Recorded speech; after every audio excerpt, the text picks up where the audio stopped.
বিধানসভায় আলোচনা করব না। আমার আলোচনার বস্তু কি হবে? গোটা সোনারপুর উত্তর বিধানসভায় রাস্তাঘাটগুলো অত্যন্ত খারাপ অবস্থায় রয়েছে। আমি যেখানেই যাচ্ছি মানুষ বলছেন, আমাদের প্রথমেই বলছেন, দিদি রাস্তাগুলো ঠিক হবে তো? হ্যাঁ, যদি আমি বিধানসভায় যেতে পারি আমার প্রথম আলোচনার এইটা বিষয় হবে সোনারপুর উত্তর বিধানসভায় রাস্তাঘাটগুলো ঠিক করতে হবে, জল নিকাশি ব্যবস্থা ভালো করতে হবে। একটু বৃষ্টি হলেই জল জমে যাচ্ছে সব জায়গায়। আমরা বামফ্রন্ট ইস্তেহার প্রকাশ করেছি, আমরা ইস্তেহারে নির্দিষ্টভাবে বলেছি আমরা কি কি কাজ করতে চাই। আমরা বলেছি আমরা বামফ্রন্ট সরকার যদি তৈরি করতে পারি, আমরা প্রথমত এই যে বিদ্যুতের দাম এত বেশি হয়ে গেছে, মানুষ তো বুঝতে পারছেন কেন কেন এত বিদ্যুতের দাম দিতে হচ্ছে। এক হচ্ছে ইলেকট্রাল বন্ডে টাকা খেয়েছে বিজেপি তৃণমূল, দুজনেই টাকা খেয়েছে। ইলেকট্রাল বন্ডে যে টাকা ওরা নিয়েছে তার দায়ভার আমাদেরকে বহন করতে হচ্ছে। এবং তারপরে আবার বিজেপি ঠিক করেছিল কি স্মার্ট মিটার চালু করবে। বিজেপি সরকার ঠিক করলো স্মার্ট মিটার চালু করবে, আর অন্য কোনো রাজ্যে হোক না হোক আমার রাজ্যের মুখ্যমন্ত্রী নির্দেশ দিয়ে দিলেন হ্যাঁ স্মার্ট মিটার চালু হোক। শুরু হয়ে গেছিল 2-4 জায়গায়। সেই সময় দাঁড়িয়ে আমরা বামপন্থীরা আন্দোলন করেছিলাম এই স্মার্ট মিটারের বিরুদ্ধে। কেন আন্দোলন করেছিলাম? এমনিতেই এত বেশি মাস শেষ হলে আমাদের বিদ্যুতের দাম দিতে হচ্ছে, তারপর যদি স্মার্ট মিটার চালু হয়। আপনারা দেখেছেন মোবাইলের রিচার্জ, আপনি এই গরমে রাতের বেলা ঘুমিয়ে আছেন, হঠাৎ দেখলেন মাঝরাত, মাসটা হয়তো মাসের দিনটা হয়েছে 28 তারিখ, আপনার মোবাইলে একটা মেসেজ এলো যে আপনার রিচার্জ শেষ হয়ে গেছে, ফ্যানটা বন্ধ হয়ে গেল। মাসের 3 দিন বাকি আছে, কিন্তু তার জন্য আপনাকে 800 টাকা বা 900 টাকা আবার রিচার্জ করতে হতো, না হলে এই গরমে আপনি ফ্যানটা চালাতে পারতেন না। আপনার ছেলেটার মেয়েটার সামনে পরীক্ষা আছে, কিন্তু সে পড়াশোনা করতে পারতো না কারণ কারেন্টটা অফ হয়ে যেত। এই স্মার্ট মিটার চালু করবে ওরা। আমরা বামপন্থীরা সেই সময় আন্দোলন করে আটকেছিলাম এবং ওটা স্থগিত আছে, স্থগিত। যদি আমরা বামপন্থীরা আবার এখানে সরকার তৈরি করতে পারি, এই রাজ্যের মুখে দাঁড়িয়ে কখনো স্মার্ট মিটার আর আমরা চালু হতে দেব না।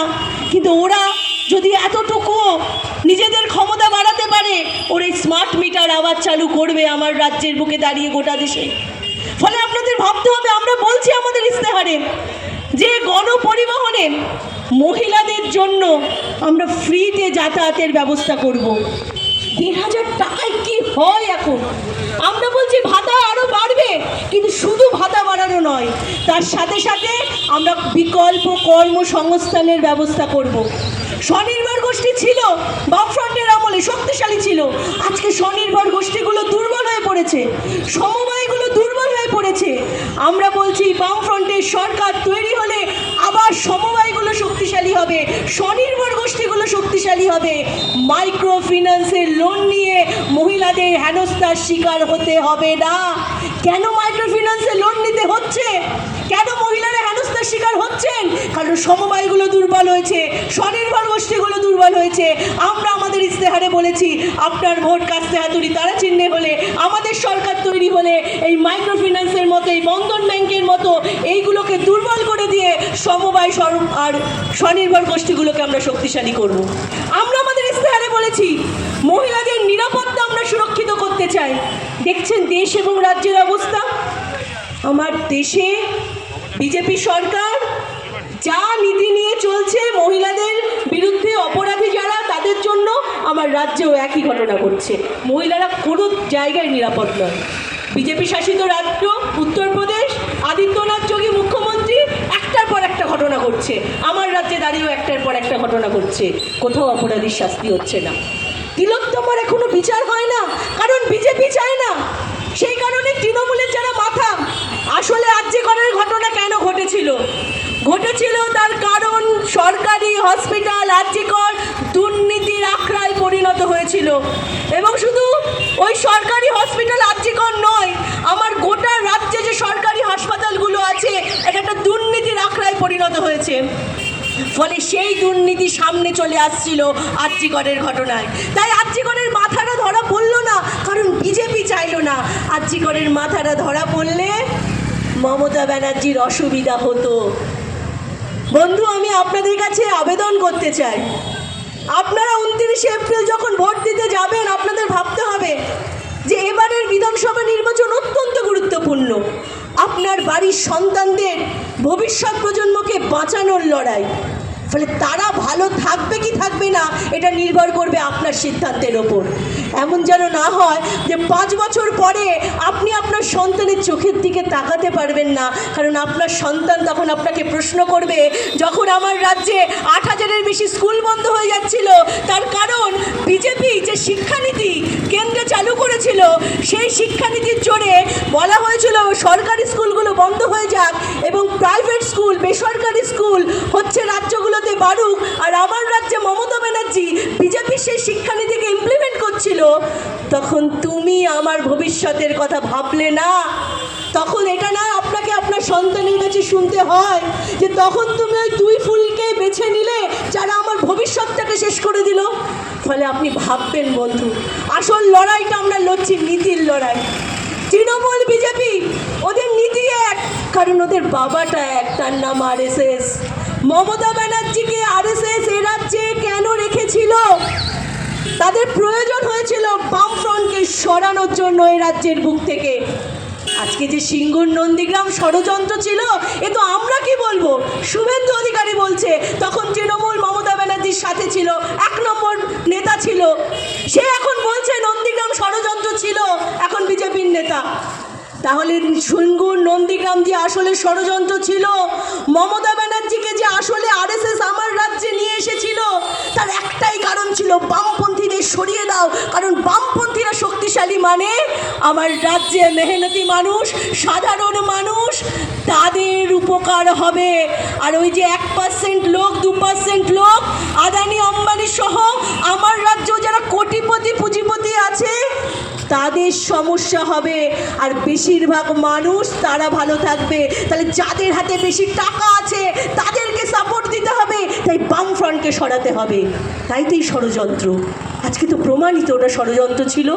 তাহলে এই তৃণমূল, এই মমতা ব্যানার্জিকে প্রয়োজন হয়েছিল বামপন্থাকে সরিয়ে দাও, তারপরে এই রাজ্যের বুকে একটু একটু করে বিজেপিকে জায়গা করে দাও। সেটাই হয়েছে, আপনি অভিজ্ঞতার সাথে মিলিয়ে নেবেন। সৃজনও বলছিল, আমরাও বলছি, 2016-র নির্বাচন, 2021-এর নির্বাচন, 2024-এর নির্বাচন, আপনি সমস্ত নির্বাচন খেয়াল করে দেখুন, আপনি বিজেপিকে ভোট দিয়েছেন এই আশাতে যে দুর্নীতি, চোর, চোর তৃণমূলের সরকারটাকে সরিয়ে দিতে পারবেন। আর যতবার আপনি এই ভুলটা করেছেন বন্ধু, ততবার এই রাজ্যের বুকে আরো বেশি আসন পেয়ে, আরো বেশি ভোট পেয়ে তৃণমূলের সরকারটা থেকে গেছে। তৃণমূল আরো বেশি শক্তিশালী হয়েছে। ওই যে বললাম ওদের বাবা এক, 2 ভাই বোন, রক্তের টান যাবে কোথায়? এই যে ভাই বোনের রক্তের টান, মোদি আর মমতার এই রক্তের টানের জন্য তৃণমূল এ রাজ্যের মাটিতে বিজেপিকে শক্তিশালী করতে চায়। আর বিজেপি চায় তৃণমূলটাই রাজ্যের বুকে থাকুক, তাহলে বিজেপির সুবিধা হয়। বিজেপি রাজ্যে কোনো দিন সরকার তৈরি করতে পারবে না।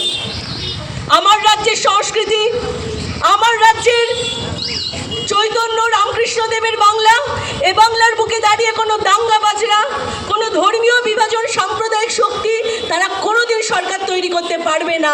আর এই কথা আমরা বলছি না, বিজেপির নেতা মন্ত্রীরাও খুব ভালো করে জানে, বিজেপির যারা কর্মীরা তারাও খুব ভালো করে জানেন এ কথা, যে কখনোই বিজেপি এ রাজ্যে সরকার তৈরি করতে পারবে না। কিন্তু তাও ভোটের ময়দানে, কেন? কারণ তারা যদি ভোটের ময়দানে থাকে তাহলে বামপন্থীদেরকে দুর্বল হতে সাহায্য করা যাবে। তাহলে এই যে চোর লুম্পেন তৃণমূলের বাহিনী, এই যে 15 বছর ধরে যে MLA-কে আপনারা দেখছেন নিজের সম্পত্তি কোটি কোটি টাকা বাড়িয়ে নিচ্ছে, আপনারা দেখছেন রাজ্যটাকে সর্বনাশের পথে নিয়ে যাচ্ছে, সেই তৃণমূলকে যদি সরাতে হয় তাহলে বামপন্থীদের ভোট দিলেই একমাত্র এই তৃণমূলের সরকারটা সরতে পারে। আর বিজেপি এসেছে এইটাকেই আটকাতে, যাতে তৃণমূলের সরকারটা এই রাজ্য থেকে না যেতে পারে, বামপন্থীদের দুর্বল করে দেওয়া যেতে পারে।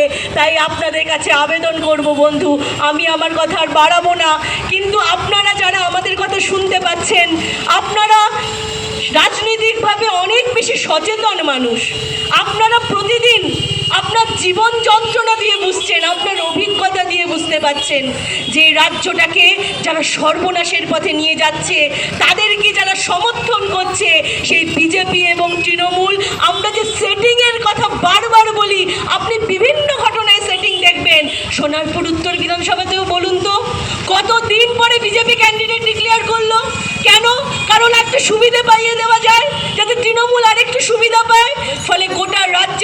দাঁড়িয়ে এই সেটিংটাকে ভাঙতে হবে। আপনি যেদিন এই বাইনারি তৃণমূল বিজেপির সেটিং ভাঙবেন, সেদিনই এই রাজ্য থেকে তৃণমূল, মমতা ব্যানার্জি, অভিষেক সেদিনই এখান থেকে মুখ লুকিয়ে পালাবে। আর যতদিন এই সেটিং না ভাঙবে ততদিন তৃণমূলের সরকার, মমতার সরকার এই রাজ্য থেকে যাবে না। তাই আপনাদের কাছে আমার আবেদন রইল, এই সেটিংটাকে ভেঙে দিন। বিজেপি তৃণমূলের সেটিং ভাঙুন, বামপন্থীদের বেছে নিন।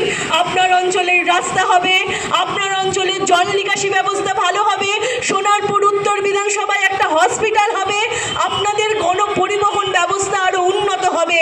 আমরা বামপন্থীরা ইস্তেহারে যা যা কথা বলেছি, কর্মসংস্থানের প্রশ্নে বেকার যুব, তাদের কাজ কোথায়? আজকে দেখছি যুব ভাতাতে লাইন দিচ্ছে ডাক্তার, ইঞ্জিনিয়ার, এমএসসি করা, পিএইচডি করা। তাহলে এই রাজ্যের বুকে দাঁড়িয়ে এত বেকার দিদিমণি, এতই যদি বেকার থাকে, আপনি প্রতিশ্রুতি দিয়েছিলেন কয়েক লক্ষ বেকারের চাকরি হয়ে গেছে, কোথায় গেল চাকরি? আমরা বলছি পিএসসি, এসএসসি দুর্নীতিমুক্ত করব বামফ্রন্ট সরকার হলে। আমরা বলছি রাজ্য সরকারের সমস্ত শূন্যপদ আমরা পূরণ করব বামফ্রন্ট সরকার হলে। ফলে আমরা যে কথা দিয়ে যাচ্ছি এটা মুখের কথা নয়, কাজ করার সুযোগ দিন 5 বছরের জন্য। আপনাদের হাতেই রইল, আপনারাই জনগণ, আপনারাই জনতা। যদি না পারি 5 বছর পর পাল্টে দেবেন, আপনাদের হাতেই তো রইল। তবে এই আশা আপনাদের দিতে পারি, একবার যদি কাজ করার সুযোগ দেন আপনাদের হতাশ করব না, আপনাদের জন্যই কাজ করব। কারণ রাজনীতিটা মানুষের জন্য কাজ করব বলেই করতে এসেছি, নিজেদের ব্যাংক ব্যালেন্স বা নিজেদের উন্নয়নের স্বার্থে করতে আসিনি, কোনো ধর্মীয় রাজনীতিও করতে আসিনি। আসলে রাজনীতি মানে যে কাজ করা, সেই কাজটাই করতে এসেছি। আপনাদের কাছে তার জন্য সুযোগ চাইছি। আমি আশা করছি সোনারপুর উত্তর বিধানসভার মানুষ সেই আমি যে সুযোগটুকু চাইছি সেই সুযোগটা আমাকে দেবেন, আপনাদের আশীর্বাদ করবেন, আপনাদের জন্য কাজ করার জন্য সেই কাজ আমি করব। এই কথা বলে প্রত্যেককে আমার নমস্কার, ধন্যবাদ জানিয়ে, ছোটদের জন্য অনেক অনেক ভালোবাসা জানিয়ে আমি আমার কথা শেষ করছি। ইনকলাব জিন্দাবাদ, বামফ্রন্ট জিন্দাবাদ, সিপিআইএম জিন্দাবাদ।